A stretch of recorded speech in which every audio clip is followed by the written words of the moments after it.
quarter that the shots just were not going in, and also the reaction to the shots were not happening. It was like shooting and standing. So do you think that's a reflection of fatigue setting in? There's been a lot of games played, but just the fact that, you know, it's like you want to react, but you don't react. Do you feel like a little fatigue set in the fourth quarter? No excuses. Proud of our resilience in the fourth quarter, but again, we need a toughness right from the tip, and that's a great team to learn from. That game was all about toughness and physicality. It came out with them stagnating us offensively, couldn't do anything, couldn't get any type of movement or separation, and then on the boards as well. So yeah, when you're missing shots, you have to play even harder on the other end to give yourself a chance and to be able to find ways to win when the ball's not going in. So we've got areas to continue to improve and grow. Chris, Isaiah, 16 minutes tonight. She seems to provide pop off the bench, a little scoring when you need it. Is getting her more minutes something you think about? And what all goes into the calculus of divvying up the minutes at off guard?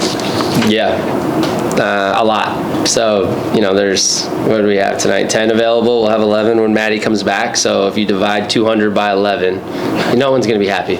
That's what I'm trying to say. But and that's on me each night. You know, you want to try to establish rhythm and normality with your subbing and rotations, and you go into every game thinking that's going to be the case, and then the game unfolds and things change. And so I loved Isaiah's answer, right? Like, Joe, you asked her if it's hard, and she said no. You just have to be ready when your opportunity's called. And so that's just a great testament to this team as they continue to believe in staying ready in our competitive depth. Coach, this week has been filled with a lot of big front courts that y'all had to deal with. In the last however many games, Lee Euro's minutes have decreased, and she's the biggest player on the roster. Could you kind of talk about what goes into that decision there? Yeah, I mean, you know, I liked what Haley was bringing us, and I wanted to play faster. So that was the initial plugging Haley in and putting Lee onto the bench. Was I wanted to get our tempo up. I would just want us to play fast and then compete on the boards. And then it's just gonna vary from night to night. We've got to still find ways to be able to compete. It's good to have options on the bench, but even when, you know, our bigs were in the game, I don't think they did a very good job of rebounding either. I know they had a couple, but it's all of us. It's our post group, it's our guard group, it's everybody collectively. So yeah, I mean, sure, like you look at lineups and you say, yeah, like she's big, match big with big, but you know, there's other things that go into it as well. Coach, Rike missed the entire fourth quarter. Was that due to an injury? Was that a coaching decision? Can you just touch on that? No, she's fine. That group got it rolling there, and so we went with them. That young group, I like their fight, their punch back, their tenacity, right? Just their grit that they were playing with in the fourth, so we went with them.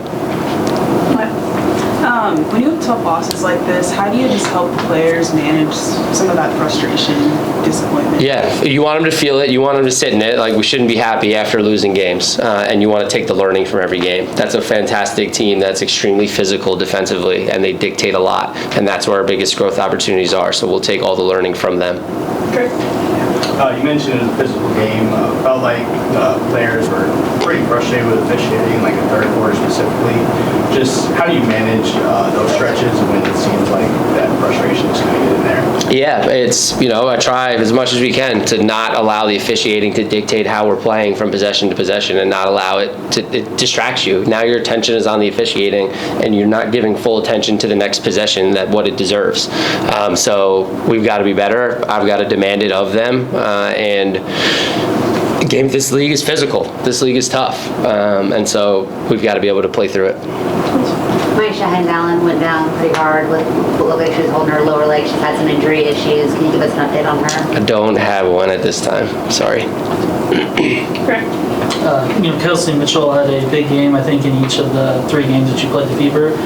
What are some of the challenges that she's posing this team? And then what are the challenges that Indiana's offense, just with all the motion that they get playing through Leo Boston, present to any defense? Yeah, I mean, it starts, I think Aries done a fantastic job of getting their pace up or continuing with their pace in the absence of Caitlin and putting lots of pressure on the paint and from the arc, right? I mean, 4 for 6 tonight. She's just on a tear right now. And then when you have somebody like Kelsey Mitchell, she's just a nightmare.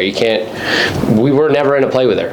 We were always trailing her. We couldn't do anything. And then when you want to try to throw 2 more people at her, now she just gets around more people, and now you put your defense in even a further disadvantage behind the ball. So she's tough. She just plays with such a good change of pace. She's really difficult to keep from getting to her spots, and so we've got to learn and try to be better technically and be more physical and try to be able to disrupt offenses. But credit to Kelsey and to that entire offensive team. And then Boston, again, she just adds another layer. I thought we were good in stretches with speeding her up and pressuring her on the perimeter at times, but they just stick with it and they keep it moving. Sure. Just going back to the rebounding, they got you at plus 14. Just talk about most of those came from Boston and Howard. Just talk about how Leah and Natasha were able to just... Yeah, well, when you get beat at the point of attack, now you don't have good rebounding position. So the better you are initially in a defensive possession, then the better your rebounding positioning is. So if we can't win at the point of attack with our physicality, then all 5 need to get in there and war it up, right? Our guards are getting beat off the bounce. Our posts have to rotate to protect the rim. Now their posts are rolling free down to rebound, so it takes everybody being in there. When we throw 2 people at the point of attack because our guards can't guard one-on-one, so we've got to send 2 people now behind the ball, everyone's got to get in there. So it's a group effort. Like, it's not just one thing. And that all goes into game planning, right? It's like, how aggressive do you want to be? Because you ultimately got to think about the end of the possession first, right? Can we defensive rebound with what we're doing? Then the teams are so good in this league, right? Offenses are so good. You have to work so hard to get stops and then rebound. Coach, out of everything you've talked about tonight, things you need to work on, things you need to get better at, how do you prioritize in order to get this team, this talented Wings team, to string some wins together and really go out there and, put the product on the floor to the fans know that, you can? Yeah. How do you prioritize? Yep. You don't have a lot of time to practice, and so the time that you do, you have to be extremely just intentional. And that's hard because there's so many things that we need to work on. So you just need to pick bits and pieces. But a rebounding thing is, we're not doing rebounding drills in the WNBA, but maybe we should. It's just a toughness and a tenacity, and so we're prioritizing defense. I'll say that. And so when we get in here on Sunday and Monday, we'll have 2 good days, and hopefully we'll see a re-energized team on Tuesday in New York. So you just talked about prioritizing the defense, but how are you still hoping to go about finding a little more balance offensively with the starters specifically? Yeah, just as the ball moves, trusting our teammates will make sure. We didn't hit shots tonight, right? We've had a couple good nights from the arc. Our posts have hit a bunch of shots, and then those just didn't fall tonight. So I think as the ball continues to move and we continue to trust each other, the balance will be there. The illustration that you just did to us about the different positions, how people are supposed to rotate. Yeah. And the heartfelt intensity that you had in that. Is that the way you present that to them? Yeah. I mean, they're just as frustrated, So when we're in there and we're talking about it, we understand, right? We understand everything stems from one single point of attack, whether that's one-on-one. Can we guard one-on-one? If we get beat off the bounce, now all of a sudden we're in rotations. What is the point of attack? Is it a ball screen? Is it a pin down? Can we win there? If we can't, we're in trouble behind the ball, and it takes even more effort and even more aggressiveness to be able to fight and finish out a possession. Coach, there's this age-old saying that like basketball is a game of runs. It feels like this has been a season of runs. You start out slow, then you have the 5-2 stretch, and then 2-8 in your last 10. I know that this is a frustrating season, but what, as a coaching staff, kind of as a bigger picture, are y'all taking from the high points to capitalize on while also focusing on like bad things to cut out during the bad stretches? Yeah, never too high, never too low, and again with a longer term vision in mind. I mean, I think P spoke to it fantastically. Just that this is a young group, and there's a lot of pieces here that are going to be here for a while, and so the experience and the reps that this group is getting is undoubtedly going to help us down the line. So, you have to. You have to win games still. I understand that. We understand that. We're not up here. You have to win games. And so we have to sit in this, and it's not going to feel good.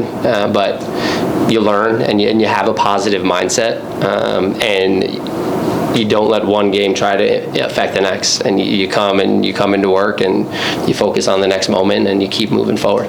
That's one. Coach, you've talked a lot about the importance of having a certain culture with the team. This time of year, do trade rumors and speculation impact locker room vibes, culture, things like that? Yeah, they sure do. But you can't think about that. That's part of pro sports. So when we're in there, we're a team. We're together. We're focused on business, and we're focused on being great teammates for one another, and continuing to be the teammate that you want to be, and be the example that you want to be. And that's really all you can do. Perfect. Thank you, guys.